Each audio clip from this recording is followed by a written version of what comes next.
Yang kedua, ada wawasan tajdid. Tajdid itu apa secara bahasa? Pembaruan. Tapi di dalam Muhammadiyah, tajdid itu memiliki dua makna.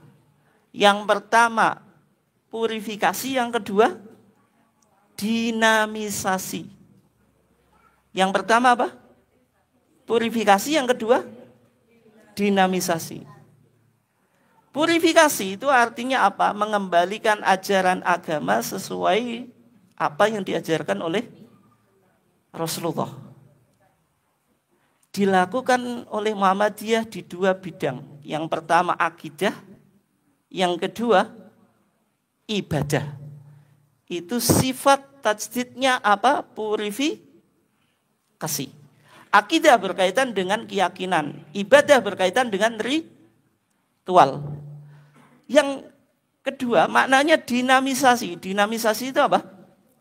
Bisa berkembang sesuai dengan perkembangan zaman. Itu dilakukan oleh Muhammadiyah dalam konteks muamalah duniawiyah. Apa yang disebut dengan muamalah duniawiyah? Pokoknya masuk apa yang disabdakan Nabi apa? Antum a'lamu bi umuri apa? Dunyakum. Kamu yang lebih profesional bagaimana cara mengurus dunia. Contohnya apa muamalah duniawiyah? Contohnya apa? Contohnya apa? Hah? Hukumnya pakai HP apa?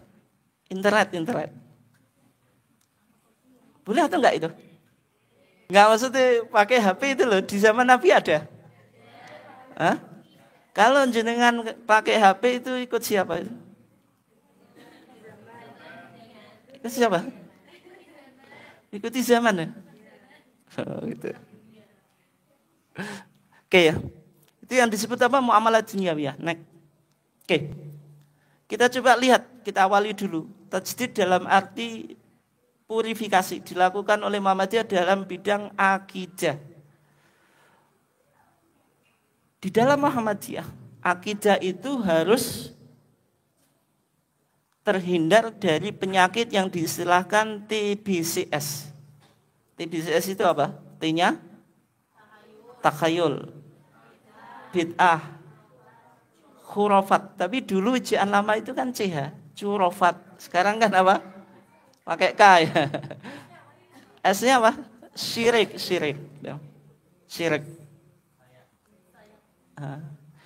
Ini yang diistilahkan apa? TBCS itu.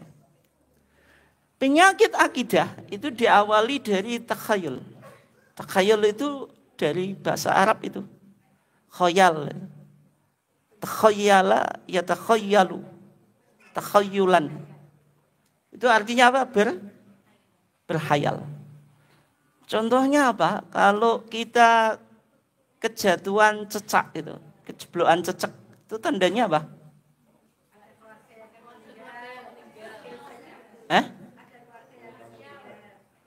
Oh gitu ya. Tanda sial itu. Gitu ya. Kalau kupu masuk rumah, kalau itu betul itu. Tamunya yaitu kupu itu sendiri kan gitu. Kalau angka 13 angka apa?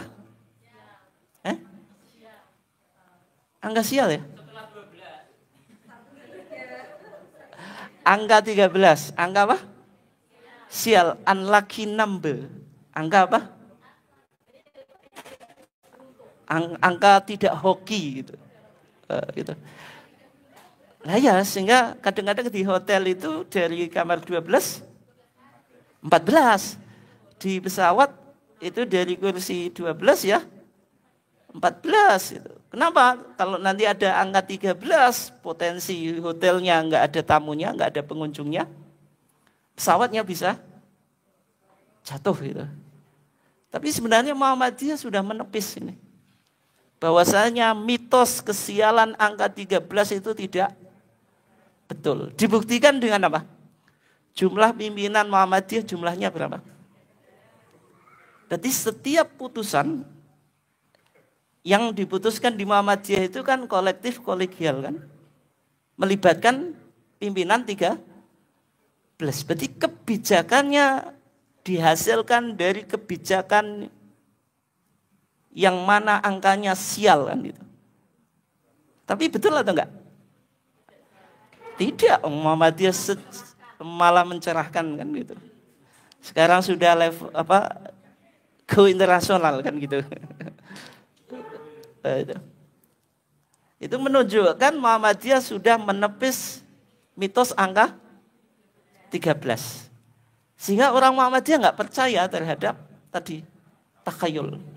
Dari takhayul itu lahir namanya khurafat. Khurafat itu mitos. Percaya pada cerita mistik.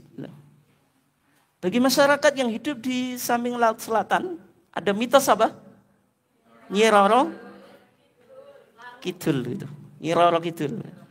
Yang dianggap memberikan pengaruh terhadap masyarakat sekitar. Di beberapa desa itu ada Mbah Danyangnya. Ya gitu. Biasanya sadranan macam-macam itulah. Itu percaya pada apa? Mitos itu. Ketika mitos atau mistik ini, khurafat ini naik lagi, kan dari takhayul lahir khurafat. Dari khurafat dilakukan ritual maka akan lahir apa? Syirik gitu. Nah, jadi kalau masyarakatnya hidup di samping laut selatan, dia akan ngasih apa? Larung laut. Larung laut tahu ya? Larung laut itu kepala kerbau. Kemudian apa? Sama hasil bumi ya.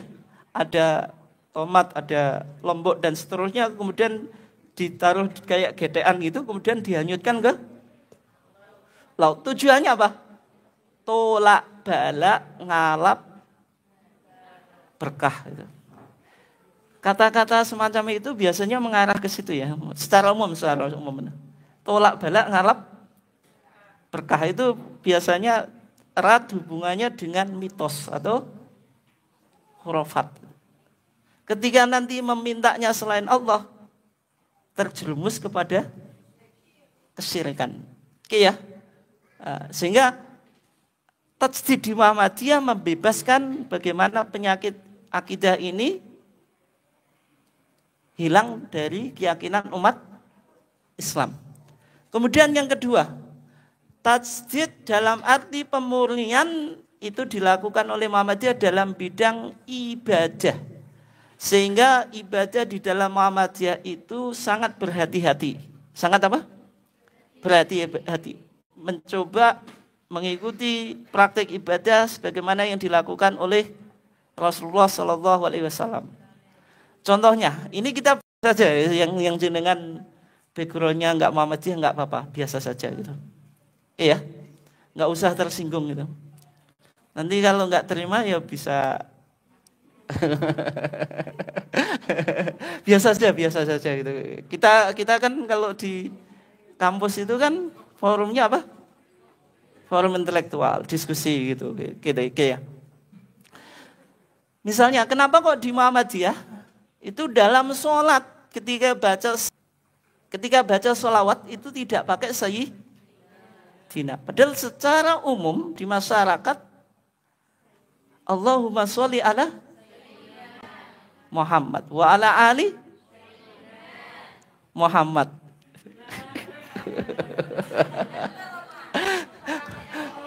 Kok buanter ngelodok tenan.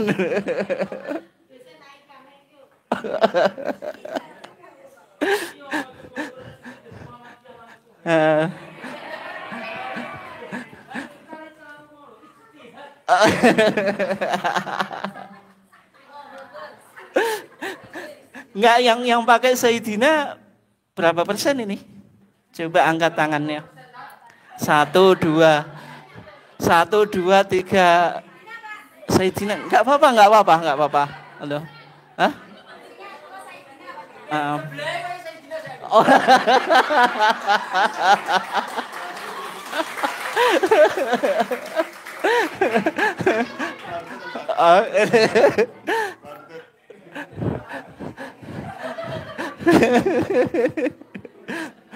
Yang lainnya nggak mau ngaku tadi. Hah? Nggak, biasa saja ya.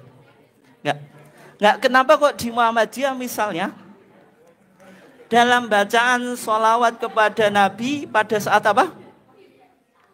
Sholat itu tidak pakai apa? Sayyidina.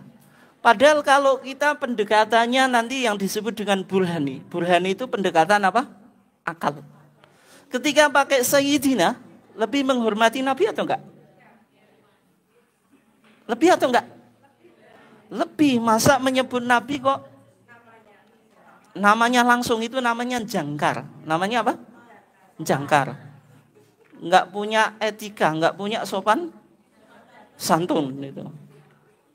Padahal yang kita sebut itu kan Nabi Muhammad itu. Manusia yang terbaik.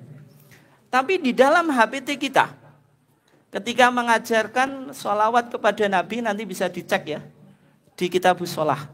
Di sana dikatakan, "Tsumma tusolli 'alan nabiyyi qailan Allahumma sholli 'ala Muhammad wa 'ala ali Muhammad." Ada sayyidinanya atau enggak? Ada atau enggak? Tidak ada. Kita coba lihat ya. Kalau di tarjih itu pasti pendapat atau putusan, terus ada apa? Dalilnya. Kita coba baca dalilnya. Di sini dikatakan wafil dan di dalam kitab al-um. Al-um kitabnya siapa tadi?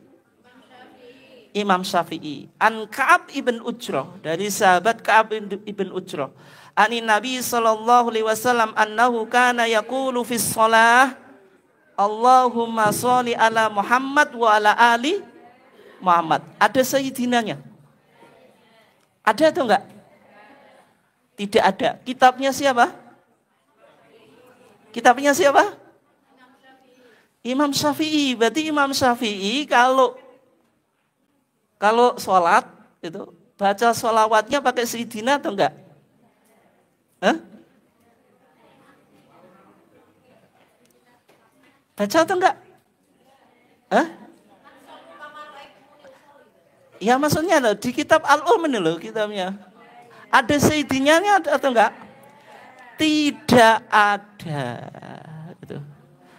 Berarti kalau orang Muhammadiyah enggak pakai sayyidina, itu justru mengikuti Imam Syafi'i. Berarti kita sebenarnya juga Syafi'iyah dalam konteks di sini. Lah terus kok di masyarakat pakai sayyidina, itu pendapat ulama-ulama Syafi'i yang belakangan. Yang apa? Belakangan. Tapi Imam Syafi'i sendiri tidak pakai sayyidina. Jelas atau enggak? Kenapa kok enggak pakai sayyidina dalam pandangan Muhammadiyah? Karena al-aslu fil ibadah atau wal ittiba, hukum asal ibadah itu mengikuti apa yang diajarkan oleh Nabi. Sehingga kalau jenengan cek di kitab-kitab hadis, tidak ada satu hadis pun yang menyebutkan ada tambahan sayyidina. Bisa dipahami atau enggak ya? Bisa atau enggak? Yuk. Bisa atau enggak ini? Bisa ya? Terus yang sekarang, apakah Muhammadiyah anti sayyidina? Enggak juga. Kalau ibadah memang tidak pakai sayyidina. Tapi kalau kayak saya ngaji gini, sebelum menyebut Nabi Muhammad saya mengatakan Allahumma sholli ala sayyidina Muhammad, boleh atau enggak? Boleh, di APT kita juga ada sayyidina. Tapi konteksnya bukan ibadah mahdhah. Bisa dipahami? Bisa ya? Dan kadang-kadang sayyidina ini kan menjadi politik identitas ya. Orang yang fanatik terhadap sayyidina itu juga nggak bisa konsisten. Nggak bisa konsistennya apa? Coba kalau adzan apakah ditambah sayyidina? Asyhadu anna sayyidana Muhammadar Rasulullah. Ada adzan nggak itu? Berarti dia jangkar atau enggak kalau adzan? Jangkar atau enggak? Jangkar juga gitu. Sehingga kaidah itu enggak paten gitu. Nah, daripada kita bermain logika, kata Muhammadiyah ya sudah mengikuti apa yang diajarkan oleh Nabi. Kalau Nabi enggak pakai Sayyidina ya enggak pakai Sayyidina. Itu contoh tajdid dalam konteks ibadah. Bisa dipahami ya? Oke. Tapi bukan berarti Muhammadiyah menafikan tanawu fil ibadah. Tanawu fil ibadah itu apa? Pluralitas dan varian dalam pelaksanaan ibadah. Selama berdasarkan sunnah sahihah atau makbulah itu bisa diterima. Meskipun mungkin hasilnya berbeda. Contohnya. Di sini bacaan doa iftitahnya apa? Allahu Akbar kabira walhamdulillahi katsira wa subhanallahi bukratan wa asila. Terus ini wajahtu. Oke, yang lainnya. Yang awal mabait mana?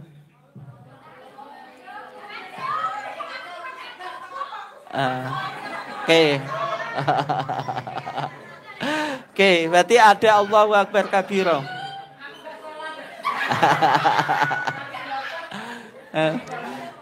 Enggak, berarti kan tadi ada Allahu Akbar kabira. Terus ada lagi Allah mabai. Terus ada lagi wajah tuh.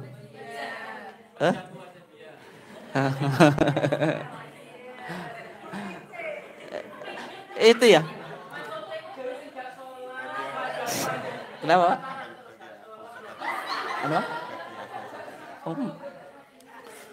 Oh, sudah cepat sekali itu. Tinggal 5 menit ya. Saya simpulkan ya.